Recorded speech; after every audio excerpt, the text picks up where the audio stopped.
Everyone, this is Nikhil. Welcome to our YouTube channel. आज हम इस वीडियो में बात करने वाले हैं कि तुम केमिस्ट्री के अंदर 99 परसेंटाइल अभी भी कैसे ला सकते हो। ये बचे हुए 150 दिन हो या फिर 130 दिन हो, 140 डे हो, मतलब उसके अंदर भी तुम 99 परसेंटाइल केमिस्ट्री के अंदर ला सकते हो। ये कोई मतलब हार्ड काम नहीं है, ये आसान है। अगर तुम्हें सोचने में लग रहा होगा भाई ये आसान थोड़ी है, इसमें थोड़ी हो पाएगा, लेकिन मैं बिलीव मी ये आसान ही है। तुम्हें हवा में बात करके नहीं बता रहा हूँ कि हवा में बात कर दिया 99 तुम अभी लेके आ जाओगे, 99 कभी भी लेके आ जाओगे, ऐसा नहीं। बिल्कुल तुम्हें बताऊंगा कैसे लाना है, कैसे क्या करना है। तो तुम्हें अभी क्या हो रहा होगा, तुम्हें अभी डीमोटिवेशन हो रहा होगा, तुमने बहुत सारे सपने देखे होंगे, NIT IIT वगैरह का सपना देखा होगा, वो टूटते हुए दिख रहा होगा। यही सोच रहे हो कि भाई क्या क्या सोचा था वो पूरा होते हुए नहीं दिख रहा है, ड्रॉप लेना पड़ेगा।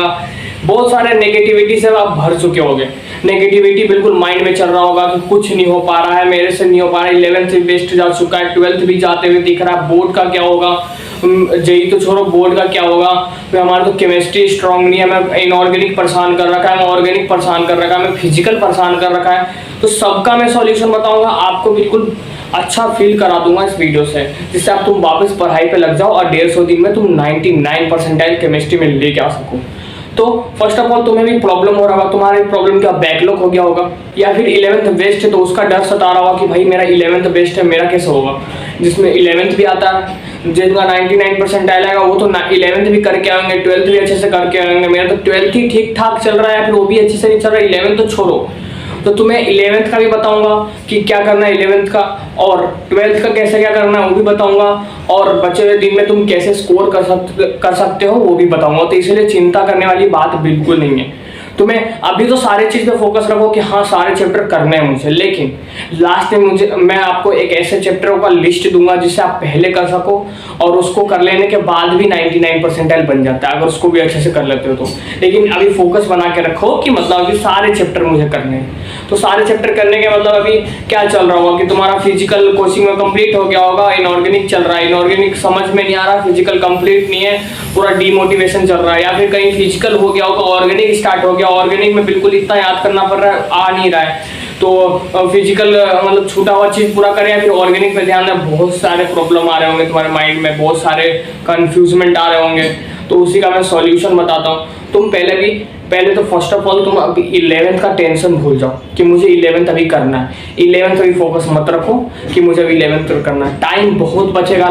लास्ट में अगर तुम अच्छे से अगर भी 12th कर लेते हो ना नवंबर तक, तो नवंबर तक तुम अच्छे से 12th कर लो भाई, उसके बाद बहुत टाइम है इसमें तुम 11th कर सकते हो, और 12th के साथ साथ रिवीजन कर सकते हो। 11th करते करते 12th का रिवीजन भी कर सकते हो। तो अभी 11th का टेंशन बिल्कुल मत लो, अभी 11th तुम रहने दो, 11th के पीछे मत भागो। जो अगर थोड़ा बहुत लिंक होता है, जैसे ऑर्गेनिक में GOC पढ़ना होता है, मतलब 12th के ऑर्गेनिक पढ़ने के लिए, तो GOC कर लो। लेकिन याद रखना जब करो तो अच्छे से करना है, कि ये नहीं कि बाद में भी मुझे GOC करना पड़े, इसीलिए तो करना तो अच्छे से करना। तो बाकी तो मतलब जरूरत नहीं है कि मतलब 11th अभी तुम करो, जितना होता है सर बता ही देते हैं बोर्ड पे कि मतलब ये पुराना है जो तुम्हें नहीं आ रहा होगा, तो मैं बता देता हूँ। तो अभी 11th का तुम टेंशन भूल जाओ, और 11th का टेंशन बिल्कुल मत रखना, ओनली 12th पे फोकस रखो भाई। नवंबर तक तुम 12th कंप्लीट कर लेना अच्छे से कोचिंग के साथ। नवंबर का 15 नवंबर तक लास्ट जाने देना, उससे पहले तुम अपना 12th कंप्लीट कर लेना भाई। उसके बाद बहुत टाइम मिलेगा तुम्हें 11th करने रखना भाई। नवंबर तक तुम्हारा केमिस्ट्री का जेई लेवल का भी कंप्लीट हो जाना चाहिए, और बोर्ड लेवल का भी कंप्लीट हो जाना चाहिए। अगर तुम्हारे दोनों में से कोई एक रह जाता है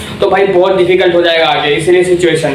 तो इसीलिए तुम भाई जेई और बोर्ड, 12th बोर्ड और 12th के लिए 12th का पार्ट जो जेई में आता है पूरा 12 नवंबर तक कंप्लीट कर लेना भाई, जिससे तुम्हें आगे बिल्कुल प्रॉब्लम नहीं आएगा, स्मूथली गाड़ी चलेगी। तो तुम्हें नवंबर तक 12th बिल्कुल कंप्लीट करना है। 11th के लिए तुम्हें लास्ट में सोचना है दिसंबर या फिर 15 नवंबर के बाद, बहुत टाइम मिलता है। तुम अभी डीमोटिवेट बिल्कुल मत होना, अभी भी कुछ खोया नहीं है, तुम अभी भी 99 परसेंटाइल ला सकते हो। तुम्हें बस ओवर थिंकिंग नहीं करना है, डिप्रेशन में नहीं आना है, और एक ही प्लान बनाओ, उसी पे फोकस रखो, दूसरे प्लान पे मत जाओ। यहाँ पे ये प्रॉब्लम आता है ना कि मतलब एक प्लान बना लेते हैं, फिर प्लान फॉलो नहीं होता तो फिर हम चेंज कर देते हैं, हर 2 दिन में प्लान चेंज हो रहा है, तो नहीं, ऐसा नहीं करना। या फिर हम दूसरे को देख लेते हैं कि यार वो इतना कर रहा है, वो उतना कर रहा है, तो उसके अकॉर्डिंग हम भी प्लान बनाना चाहिए। ऐसा बिल्कुल मत करना, अपने एबिलिटी के अनुसार तुम टाइम टेबल बनाना और जो भी फॉलो करो बिल्कुल अच्छे से फॉलो करना, और कभी भी उस पर डाउट मत करना, क्योंकि वो टाइम टेबल तुमने खुद बनाया तो डाउट तो करना ही मत। तो मोटा मोटी यही है कि तुम 12 तक, नवंबर तक तुम बस 12th कंप्लीट कर लो, बोर्ड और जेई लेवल के लिए दोनों। उसके बाद तुम्हारा बिल्कुल गाड़ी स्मूथ जाने वाला है। ये तो हो गया तुम्हारा सिलेबस कैसे कंप्लीट करना है। अभी तुम्हें प्रॉब्लम आ रहा होगा फिजिकल केमिस्ट्री का, वो कैलकुलेशन सॉल्व करने में प्रॉब्लम आता होगा, लास्ट में कैलकुलेशन तुम्हारा रह जाता होगा, तो उसके लिए भाई लिख के प्रैक्टिस करो। और हाँ, एक बात बता दूं, फिजिकल तो उधर एग्जाम में, जेई लेवल के एग्जाम पे मतलब फिजिकल कम ही देखने को मिलता है। तो अगर उसमें अगर तुम्हें कैलकुलेशन का प्रॉब्लम थोड़ा सा भी आ रहा है ना, अगर थोड़ा सा प्रॉब्लम आ रहा है तो सॉल्व कर लो, मतलब प्रैक्टिस कर करके, लेकिन ज़्यादा डिमोटिवेट मत होना। वहाँ क्वेश्चन कम ही देखने के लिए मिलता है फिजिकल के लिए, और आते भी हैं तो इंटीजर टाइप में आते हैं। तो भाई तुम, ये नहीं कह रहा हूँ कि छोड़ देना, तुम प्रैक्टिस करो, लिख के प्रैक्टिस करो, किसी का सॉल्यूशन देख के मत करना, खुद लिख के सब कैलकुलेशन करो। दिक्कत आएगा स्टार्टिंग में, लेकिन एंड टाइम सही हो जाएगा। इनऑर्गेनिक भाई बिल्कुल छोड़ के मत जाना, इनऑर्गेनिक बिल्कुल नहीं। जितना प्रॉब्लम हो रहा करो, याद करना करो। मैं तुम्हें एक अच्छा सीरीज बता देता हूँ, कहाँ से तुम देख के अच्छे से इनऑर्गेनिक कर सकते हो। उम्मीद पीडब्ल्यू का कंपटीशन वाला करके एक चैनल, वहाँ पे उम्मीद सीरीज उनका पुराना है, जिसमें पंकज सर, अमित महाजन सर वगैरह पढ़ा रखे हैं। तो वो बिल्कुल यहाँ पे मैं दिखा दूंगा कैसा थंबनेल वगैरह, या फिर सीरीज में यहाँ दे दूंगा। तो उससे तुम इनऑर्गेनिक बिल्कुल अच्छे से पढ़ सकते हो। इसमें इनऑर्गेनिक में कहीं प्रॉब्लम नहीं आएगा। तो भाई इनऑर्गेनिक बिल्कुल मत छोड़ के जाना, इनऑर्गेनिक बिल्कुल एक जान है वहाँ पे केमिस्ट्री के लिए। अगर तुम इनऑर्गेनिक करके जाते हो ना भाई, तो तुम्हारे 30-40 नंबर या 35-40 नंबर तो कहीं नहीं जाएंगे तुम्हारे, मतलब अगर तुम इनऑर्गेनिक अच्छे से कर लेते हो। इनऑर्गेनिक में ज्यादा चैप्टर ही नहीं बचा यार, सारे तो काट चुके हैं, तो 4 या 5 चैप्टर है। तुम उसको अच्छे से कर लेते हो ना भाई, क्वेश्चन बहुत धुमा बिल्कुल इजीली हो जाता है, बिल्कुल आसानी तरीके से हो जाता है। इसीलिए भाई कह रहा हूँ ऑर्गेनिक पर ध्यान रखना, उसको इग्नोर मत करना। यूट्यूब से पढ़ना तो यूट्यूब से पढ़ लो, मैं दे दूंगा यहाँ प्लेलिस्ट, लेकिन इनऑर्गेनिक को बिल्कुल मत छोड़ना। और हाँ, ऑर्गेनिक भी एक तरह का जान है भाई। ऑर्गेनिक में तुम्हें प्रॉब्लम हो रहा होगा याद करने में, लेकिन स्टार्टिंग में कर लो यार, प्रॉब्लम आ रहा तुम झेल लो। लेकिन तुम ऑर्गेनिक अगर याद कर लिया ना भाई, ऑर्गेनिक तुम अगर कर लिया तो 99% कहीं नहीं गए तुम। इनऑर्गेनिक को बिल्कुल भूलना मत। इनऑर्गेनिक तो तुम्हें बता दूंगा प्लेलिस्ट यहाँ, ऑर्गेनिक के लिए भी प्लेलिस्ट में यहाँ दे दूंगा। अगर तुम्हारे बैच से अगर तुम्हें समझ में नहीं आ रहा है, या फिर तुम्हारे कोचिंग से समझ में नहीं आ रहा, तो इनऑर्गेनिक को बिल्कुल तुम मजबूत बना के रखना है, तुम्हारा केमिस्ट्री यहीं पे आसान हो जाता है। तो भाई एंड यही बोलूंगा, नवंबर तक तुम अपना 12th कंप्लीट कर लो, 11th उसके बाद सोचना। और इनऑर्गेनिक को मत भूलना, ऑर्गेनिक को भी मत भूलना, कंटिन्यू रिवीजन करना, और दोनों को कभी भूल के मत जाना, कभी छोड़ना मत। तुम्हारे केमिस्ट्री के लिए बहुत इंपॉर्टेंट है।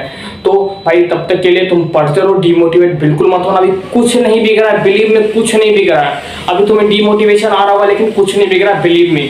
तो तुम अभी मतलब फोकस रखो 12th पे ओनली, और स्कूल के लिए और बोर्ड के लिए, स्कूल के लिए और जेई के लिए, दोनों के लिए। तो नवंबर तक कंप्लीट कर लो, 15 नवंबर तक। उसका फिर 11th स्टार्ट करना और 12th का रिवीजन स्टार्ट करना। भाई कुछ नहीं बिग रहा है अभी तक। डिमोटिवेट मत होना, ओवर थिंकिंग मत करना। अभी ओवर थिंकिंग बहुत आता है, उसमें टाइम चला जाता है। ओवर थिंकिंग मत करना, डिमोटिवेट मत होना, और किसी से जेलस मत होना, और खुद के टाइम टेबल फॉलो करना, और उस पर डाउट बिल्कुल मत करना।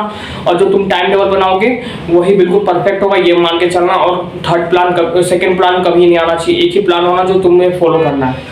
तो भाई तब तक के लिए पढ़ते रहना, कहर मचाते रहना और आग लगाते रहना। चलो बाय।